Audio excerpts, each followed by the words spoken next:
And welcome everyone to LoneStarVarsity.com, brought to you by Happy State Bank.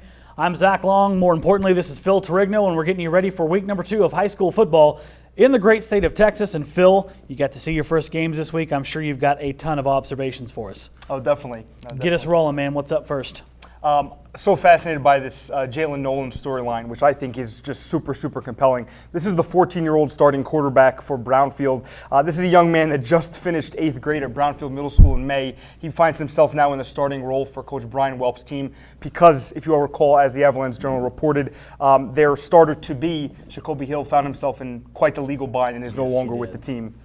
Yeah, no, and if he keeps playing that way, Brownfield's not going to have a lot to worry about. If you produce that much offense in your first start as a freshman, they're going to be okay. Yep. Speaking of being okay, Phil, how about Lubbock High's quarterback, James Garcia?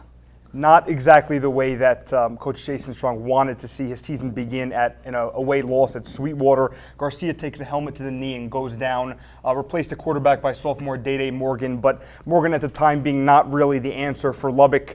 Strong told me today in a text that his money is on Garcia playing against Andrews this Saturday. I'll be there. That's certainly going to be very interesting as well. And that's great news if he can come back, because that's a kid that worked so hard to come back from a knee injury last year. You hope the best for him in Lubbock High. How about Monterey and Coach Wayne Hutchison? So Monterey was abused by Odessa to the tune of 45-7. What I'll be looking at moving forward is it realistic to think that Vincent Johnson, their very talented running back, and quarterback Hunter Spaeth can be limited so much every week? I would tend to think not, especially with the offense that Hutchinson is bringing in.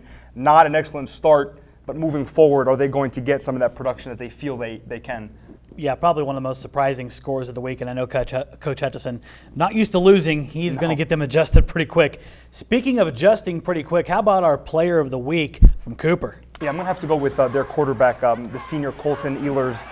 This is someone who had in the past, he was, he did it all. He punted, he was a running back, he was a slot receiver, takes over the full-time responsibilities this year. First game against Idalou. It was a very tough contest early on. I credit the Wildcats, for playing Cooper. 2 classifications up, very tough for the entire first half. Ehlers ends up with 4 touchdowns and about 300 yards in combined offense. I thought he looked very crisp, and he's a dangerous running the ball. Good-looking kid. We've seen some of the video highlights playing over right now. Runs the ball well. Coach Catwinkle and Cooper probably going to be okay with that kid running the show. On to this week, Phil. We've got a little more limited amount of games because people are kind of, going through some of the not-so-marquee district matchups, but still some really good games. How about you start us with Levelland and Shallowater? I want to see what Kyle Maxfield's team can do at Shallowater. On paper, they are extremely depleted. Yes. I went out there to see them. They feel very confident, and I suppose you'll never get a team that's going to admit that we're in big trouble. In talking to some of the area coaches, they are tepid on Shallowater, which takes some courage to say, considering how successful they've been. And they had a bye week in week 1, which was a really weird thing. So I imagine those kids are probably sick of practice. Yes. They may be a tad fired up against Levelland. How about in Class 6A, Odessa and Coronado? Well, I just saw Coronado play against Weatherford. They lost that contest. They just found themselves in a 24-point hole early on. Could never sort of climb back from that. They have some really big play athletes. Brandon Sherlin is someone who had been out for 2 weeks with a concussion. Super talented wide receiver.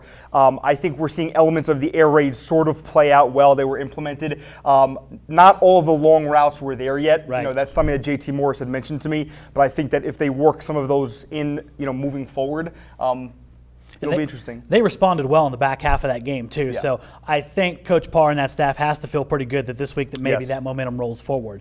Okay, now the game and team we spoke about a little earlier, Lubbock High. Yep. They've got a big one on Saturday. I made the very tough executive decision to keep Lubbock in my top 10 in the Lone Star Varsity rankings this week. I think the athletes they have are superb, specifically on the skill positions, like at the wide receiver spots, and a lot of those players play on defense as well. And if you're looking at a secondary that has 3 players over 6'4", that's very intimidating. A lot of this is really dependent on the play they get at quarterback. So if James Garcia can come back, how much of James Garcia will they get?